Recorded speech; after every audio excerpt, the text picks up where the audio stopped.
The Last Trick-or-Treater. It was Halloween night in 2005, and Beth, a single mom, was handing out candy to the neighborhood kids. She'd been enjoying the costumes and the cheerful laughs, but it was getting late, and her daughter had fallen asleep. Soon, all the porch lights on her street began flicking off one by one as her neighbors called it a night. Finally, there was one last knock at the door. She checked the clock, 11:45 p.m. It was late for trick-or-treaters, but Beth figured maybe it was a teenager trying to get a last handful of candy. When she opened the door, a small boy stood alone in the middle of her dimly lit porch. He was dressed in an old-fashioned costume, wearing a gray cap and short pants, his face pale in the glow from her porch light. Beth gave him a warm smile and dropped a couple of pieces of candy into his bag. "Thank you," he said in a strange, flat voice, and then he just stood there.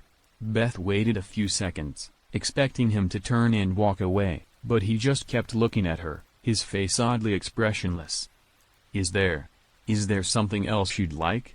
she asked awkwardly. Finally, the boy looked up at her with eyes so dark they seemed almost hollow. "Where's my mom?" he whispered. Beth's heart skipped. "Oh, sweetheart. Are you lost?" she asked gently, looking around, but there was no one on the street. She tried to keep her voice calm. "Where do you live? I can help you find her." But when she turned back, the boy was gone. She didn't see him leave, he was just gone, as if he'd vanished into thin air. The next day, Beth mentioned the strange encounter to her neighbor, an elderly woman who'd lived in the area for decades. The woman's face went pale. She told Beth that many years ago, on Halloween night, a young boy who looked just as Beth described had gone missing in the neighborhood, and he was never found. Every few years, the woman whispered, people say they see him looking for his mom. He never finds her. The Mysterious Mask. 3 years ago, two friends, Tom and Jake, went to a Halloween thrift shop hoping to find the cheapest and creepiest costumes they could find. Toward the back, they came across an old, cracked leather mask with wide, sunken eyeholes and jagged edges. It looked like something straight out of a nightmare. The store clerk refused to tell them where it came from, saying only, "It's been here as long as I have. And I've been here a while." Tom decided he had to have it, despite the clerk's warnings. That night, he wore it to their Halloween party, relishing the shocked reactions. But after a few hours, he started complaining that the mask was making his skin itch. His friends laughed it off, but Tom kept fidgeting, clawing at his face beneath the mask. Eventually, he went to the bathroom, locked the door, and didn't come out for a while. When he finally did, his friends gasped. His face looked pale, almost gray, and his eyes were sunken. He muttered that he didn't feel well and stumbled home alone, still wearing the mask. The next morning, Jake got a call. Tom had been found in his apartment, dead, still clutching the mask, which seemed to have fused to his face. The police ruled it as a bizarre, unexplained incident. But ever since, every Halloween, Jake swears he sees his friend Tom, or someone wearing the same twisted mask, staring at him from the corner of his eye. Footsteps on the stairs. Anna and her younger brother David lived in an old house that had once been a boarding school. On Halloween night, they stayed up watching scary movies in the basement while their parents were out. Around 11 p.m., they heard footsteps upstairs, slow, heavy, deliberate. They assumed their parents had come home, but when Anna called up to them, no one answered. David looked at her with wide eyes, and they both went silent, listening. The footsteps continued, moving from room to room, as if someone was searching for something. They crept to the foot of the basement stairs, holding their breath, and Anna cautiously called out again. The footsteps paused. For a long moment, there was silence, and then they heard it, someone or something whispering, "Come here." Anna grabbed her brother's hand, and they bolted for the back door, running to the neighbor's house where they called their parents. When their parents arrived, they searched the entire house but found no one. The next morning, they asked a local historian about the old house. He told them a chilling story. In the 1930s, A headmaster at the boarding school had gone mad and attacked students, chasing them through the halls. Several children had tried hiding in the basement, but he found them there, and none of them survived. Since that Halloween, Anna and David refused to go down to the basement at night, but every Halloween, like clockwork, they swear they hear the same footsteps moving through the house, coming down the stairs toward the basement. The Halloween Voice. In 2011, Sarah and her friends spent Halloween night at her parents' old farmhouse, miles from the nearest neighbor. They thought it would be fun to stay up late, sharing ghost stories and daring each other to explore the dark woods behind the house. Around midnight, they decided to play with an old voice recorder Sarah had found in her parents' attic. They set it on the table, pressed record, and took turns asking questions like, "Is anyone here with us?" and "What's your name?" When nothing happened, they laughed, dismissed it as a silly idea, and eventually went to bed. The next day, Sarah remembered the recorder. She rewound the tape, expecting to hear only static and their own voices, but as she listened, her stomach dropped. After their questions, there was a long silence, and then a faint voice answered. In a whisper, it said, "I see you." They replayed the tape over and over, horrified but also convinced it had to be a trick or interference. But when Sarah's mom came into the room and heard the recording, she turned pale. She explained that the farmhouse once belonged to her grandfather, who died there when she was a child. He'd been mostly blind by the time he passed, often wandering the house at night saying, "I see you." Since then, every Halloween, Sarah claims to hear her great-grandfather's footsteps upstairs, pacing back and forth, calling out, "I see you."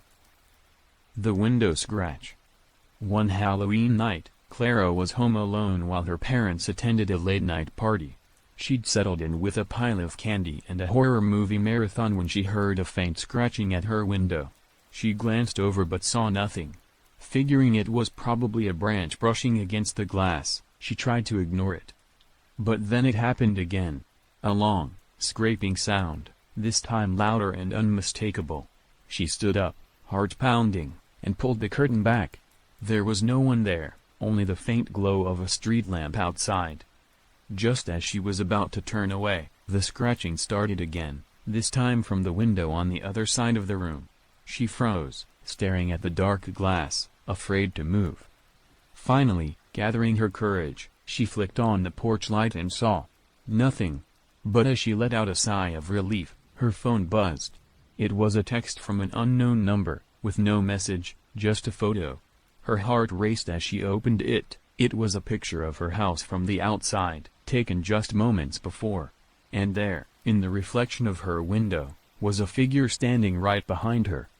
When her parents returned, they found the windows covered in long, deep scratches. But no matter what Clara said, they couldn't find any footprints outside. She still gets text messages from the unknown number every Halloween night, a single, silent photo of her house. The haunted costume. In 2018, a college student named Mike picked up a vintage clown costume from a garage sale just in time for Halloween. The seller claimed it was from the 1920s, and Mike loved the look of the faded fabric and cracked buttons. He wore it to a Halloween party that night and received compliments from everyone, who said it was so authentic that it was almost unsettling. As the night went on, Mike began to feel strange. He got dizzy, his vision blurred, and he started feeling uncharacteristically aggressive. Soon, he was pushing people out of his way, saying things he normally wouldn't, laughing in this bizarre, wheezing way. His friends grew concerned and tried to calm him down, but he pushed them away, telling them to back off in a voice that didn't sound like his own. He didn't remember much of the night after that, except flashes of faces, screaming, and the feeling of rage. The next morning, he woke up on his dorm room floor, still wearing the clown costume, with no memory of how he got home. His hands and face were smeared with something dark that looked like dried blood, and his friends said he'd acted like a different person the entire night. When he tried to throw the costume away, he found a note in one of the pockets. It was handwritten and faded with age, and it read, "This suit belonged to Henry the Clown. To wear it is to become him." Haunted by strange nightmares and flashes of anger, Mike never wore the costume again. But every Halloween night, he finds it hanging on his closet door, no matter how many times he tries to throw it out. The Ghost in the Schoolyard. In 2002, an elementary school janitor named Greg was cleaning up after the school's annual Halloween party. Most of the kids had gone home, and the halls were empty as he mopped up confetti and candy wrappers. As he approached one of the old classrooms near the back of the building, he noticed that the door was ajar, even though he was sure he'd locked it earlier. When he pushed the door open, he saw a little girl standing in the middle of the room, wearing a dark dress, her hair long and covering her face. "Sweetheart, what are you doing here?" he asked, feeling uneasy. The girl didn't respond, she just stood there, her back to him. As he stepped closer, he felt a sudden chill in the air, and an overwhelming sense of dread washed over him. He reached out, just about to touch her shoulder, when she turned around abruptly. Her eyes were empty, like dark pits, and she whispered, "I'm cold." Greg stumbled back, horrified. When he blinked, she was gone. He looked around the classroom, but there was no trace of her. Shaken, he left immediately, making sure to lock the doors behind him. Later, he asked the school's principal about the strange encounter. She looked at him with wide eyes and explained that, years ago, a little girl had gone missing during a Halloween event and was never found. Every year, staff reported strange sightings of a little girl near that same classroom. The janitor quit the next week. The Shadow at the Door. A few years ago, Emma and her family moved into an old house with a creaky staircase, drafty rooms, and a history of strange occurrences. They didn't think much of it, until Halloween night.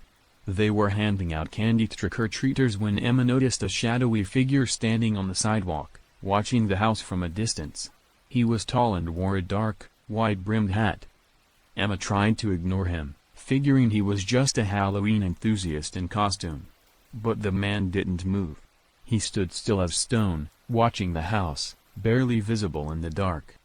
After about an hour, Emma went back outside to check on him, but he was gone. Relieved, she went back to her family, but her sense of unease didn't fade. Then, later that night, as she was getting ready for bed, she heard faint tapping sounds coming from the front door. When she peeked out of the window, she saw the same shadowy figure standing right on her doorstep, his hat tilted downward, obscuring his face. She froze, watching as he raised a hand and knocked. 1, 2, 3 slow knocks. Her husband came to check, but by the time he reached the door, the figure had vanished again. They didn't see him for the rest of the night, but every Halloween since, Emma swears she hears 3 slow knocks on their front door, even if no one else does. The phone call from the grave. On Halloween night in 1998, a teenager named Liam received a call from his best friend, Jason. Jason had passed away in a car accident earlier that year, and Liam still mourned him deeply, so when he saw his friend's name on the caller ID, he thought it had to be a cruel prank. "Very funny, guys," Liam muttered, thinking someone was playing a trick.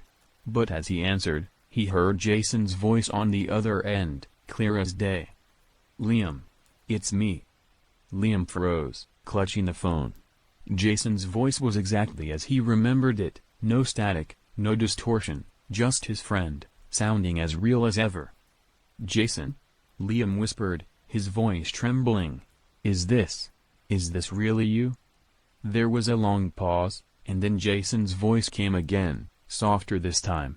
"I didn't mean to leave you, Liam. I didn't want to go." Liam was too shocked to respond.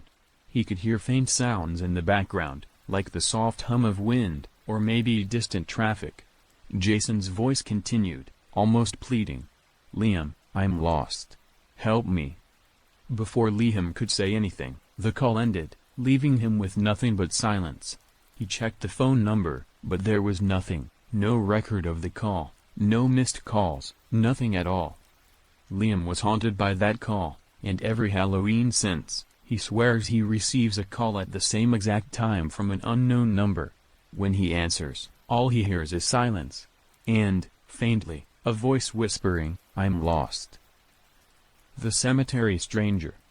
In 2009, a group of friends decided to spend Halloween night visiting a small cemetery known for supposed hauntings. They laughed and joked as they wandered between the tombstones, sharing local ghost stories. As the night deepened, they felt an eerie stillness settle over the place. They were getting ready to leave when one of them spotted a man standing at the edge of the cemetery, wearing a black coat and staring at them without blinking. His face was pale, almost ashen, and he looked out of place, like he belonged to another time. One of the friends, feeling bold, approached the man and asked if he was lost. The man didn't respond, he simply tilted his head and continued to stare. Feeling uneasy, the friends decided to leave, but as they turned away, they heard footsteps behind them, heavy and deliberate. When they turned around, the man was gone. Shaken, they hurried back to their car, but one of them noticed something strange. Near where the man had been standing, there was an old, cracked headstone. Engraved on it was the name Thomas Blackwell and the date of death, October 31, 1872. They sped home, terrified. The next morning, they did some research and found that Thomas Blackwell had been a caretaker for the cemetery over a century ago. Legend said he haunted the grounds, forever watching over the cemetery on Halloween night. The Haunted Painting. A woman named Alice loved antiquing, and one October she found a painting of a somber woman dressed in black, with piercing eyes that seemed to follow you no matter where you stood. Something about the painting drew Alice in, so she bought it and hung it in her living room. Strange things started happening almost immediately. Lights would flicker, doors would creak open, and Alice would sometimes catch glimpses of movement from the corner of her eye. Her dog, usually calm, would growl at the painting every night. On Halloween night, Alice woke up to the sound of her dog barking frantically. She went downstairs, only to find the painting on the floor, shattered glass everywhere. But that wasn't the only thing that disturbed her. Behind the shattered frame, someone had written in delicate, faded handwriting, "I see you." Horrified, Alice tried to get rid of the painting. But every time she took it out of the house, it would somehow reappear, right back in her living room. Even after she threw it in a dumpster miles away, it would always return, back on the wall, right where she'd first hung it. Now, every Halloween, the woman's eyes seem a little darker, a little angrier, and the words "I see you" reappear, darker, fresher, almost as if someone had just written them again. The Stranger in the Mirror. In 2015, a girl named Lauren and her friends decided to play Bloody Mary on Halloween night. They gathered in her bathroom, turned off the lights, and chanted the name 3 times. The girls giggled nervously, expecting nothing to happen. But as they watched the mirror, Lauren's reflection started to change. Her face looked distorted, almost stretched, and a faint shadow seemed to grow behind her. Lauren backed away, but in the darkness, her friends didn't notice. "Do you guys see that?" she whispered. Her friends just laughed, thinking she was trying to scare them. But as they left the bathroom, one of her friends gasped, staring at Lauren in horror. Lauren's face had a faint handprint on it, as though someone, or something, had pressed against her cheek. They all fled the bathroom, too scared to go back. But that night, as Lauren lay in bed, she glanced across the room toward her mirror. She saw a shadowy figure staring back at her, its hand pressed against the glass, in the exact same place where the handprint had been on her cheek. Since then, she's kept all mirrors in her room covered. The Invisible Hand. A college student named Daniel lived in an old, run-down apartment near campus.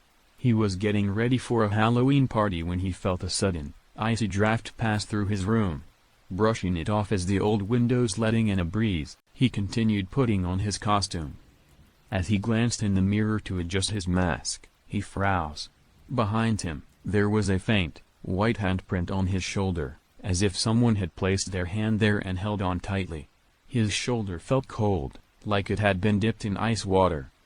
Confused, Daniel wiped off the handprint, but as he turned to leave, he felt something grab his shoulder hard enough to make him wince. He spun around, heart pounding, but there was no one there. From that night on, Daniel would occasionally feel a cold touch on his shoulder whenever he was alone, especially near Halloween. Every October, he still finds fresh handprints on his mirrors, his walls, and sometimes even his clothes, as though an invisible hand is reaching out to him.